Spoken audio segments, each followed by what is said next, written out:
देखिए, हर चुनाव मुझे लगता है सिमिलर ही होता है, क्योंकि देश का जो सबसे बड़ा स्तंभ है वो अपना संविधान है। और संविधान ने हर एक को अपने मत का अधिकार दिया है। और इस लोकतांत्रिक व्यवस्था में कहीं ना कहीं कोई एक जो है वो पक्ष में जाएगा, कोई एक विपक्ष में जाएगा।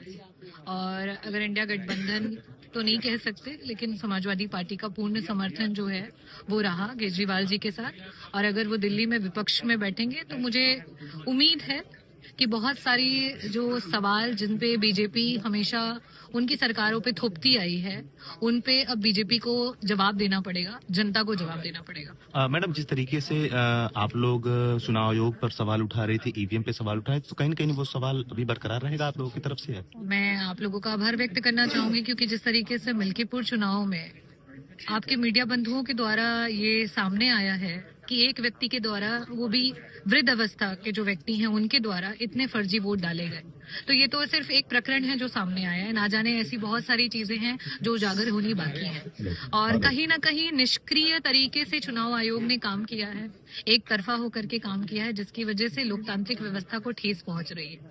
और आगे उम्मीद है कि लोकतांत्रिक व्यवस्था को मजबूत करने के लिए देश का प्रत्येक व्यक्ति काम करेगा। मैडम, अभी आप लोग ने कुछ दिन पहले संसद में भी विरोध किया था इस चीज का। सफेद कपड़ा भी अखिलेश यादव की तरफ से दिया गया था चुनाव आयोग को।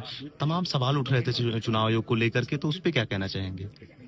देखिए, खरीद फरोख्त की राजनीति तो आप लोगों ने देखी, चाहे वो आपके महाराष्ट्र की सरकार रही हो और अभी रिसेंटली जितनी भी सरकारें बनी, तो कहीं ना कहीं जनता का भी विश्वास उठता चला जा रहा है। और लोकतांत्रिक व्यवस्था को बनाए रखने के लिए, संविधान को बचाए रखने के लिए और अपने देश को बचाए रखने के लिए चुनाव आयोग एक बहुत महत्वपूर्ण भूमिका जो है निभाता है। और जब वो भूमिका छलनी होती दिखती है, जब चुनाव आयोग कहीं ना कहीं लिप्त दिखाई देता है, तो बतौर विपक्ष हम हमेशा आवाज उठाएंगे और हमेशा इस बात को उन्हें याद दिलाएंगे। देखिए, ये तो उनका पर्सनल पर्सपेक्ट है, उनका आपके साथ क्या संबंध रहा, किस वजह से टकराव हुआ, किस वजह से बिखराव हुआ और किस बेसिस पे वो ये सारे कमेंट्स करते हैं, उसका जो अंदरूनी मामला है वो सिर्फ वही व्यक्त कर सकते हैं और बता सकते हैं। ठीक है मैम।